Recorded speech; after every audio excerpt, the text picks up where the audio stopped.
Shalom Bapak Ibu Saudara yang dikasihi Tuhan. Puji Tuhan, hari ini kita boleh kembali diberikan kesempatan untuk bersama-sama kembali merenungkan kebenaran firman Tuhan. Dan pagi hari ini kita akan belajar dari salah satu tokoh yang sangat terkenal, yaitu Daud.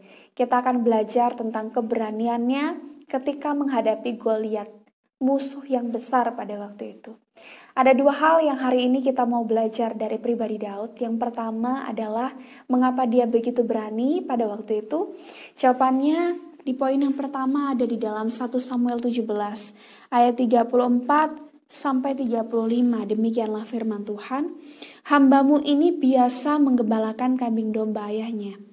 Apabila datang singa atau beruang yang menerkam seekor domba dari kawanannya, maka aku mengejarnya, menghajarnya, dan melepaskan domba itu dari mulutnya. Kemudian apabila ia berdiri menyerang aku, maka aku menangkap janggutnya, lalu menghajarnya, dan membunuhnya.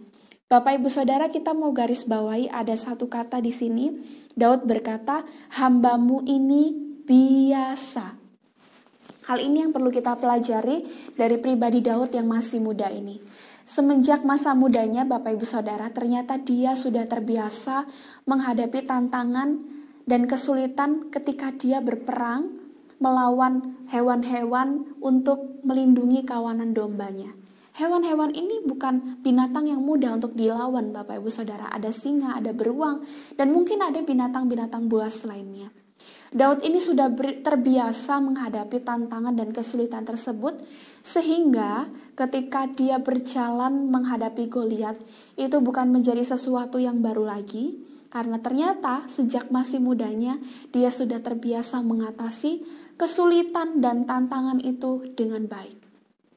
Satu hal yang bisa kita pelajari dari kehidupan Daud adalah, mari mulai terbiasa untuk menghadapi kesulitan dan masalah, dan tantangan yang Tuhan izinkan terjadi dalam kehidupan kita sebagai orang-orang percaya Bapak Ibu Saudara. Jika ada tantangan, jika ada kesulitan, mari hadapi itu dengan gagah berani.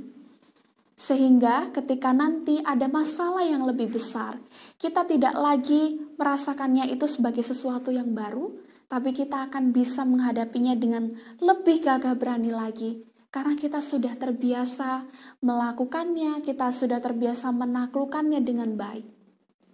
Lalu yang kedua yang bisa kita pelajari dari kehidupan Daud adalah, dia tidak pernah benar-benar merasa sendiri. Karena apa Bapak Ibu Saudara?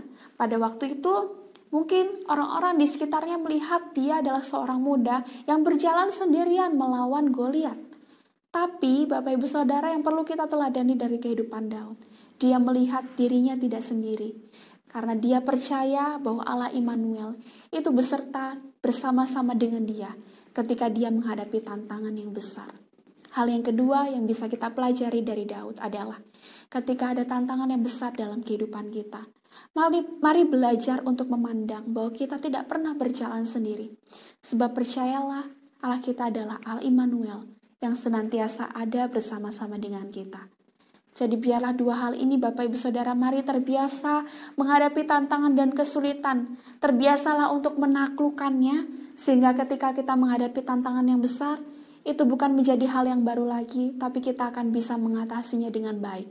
Tentu kita juga harus menyertainya dengan hati yang percaya penuh bahwa kita tidak pernah sendiri. Allah Immanuel adalah Allah yang senantiasa beserta dengan kita. Mari Bapak Ibu Saudara, teruslah berpaut dengan Allah dan tetap jaga kesehatan, tetap jaga protokol kesehatan dimanapun Bapak Ibu Saudara berada. Tuhan Yesus memberkati kita semua.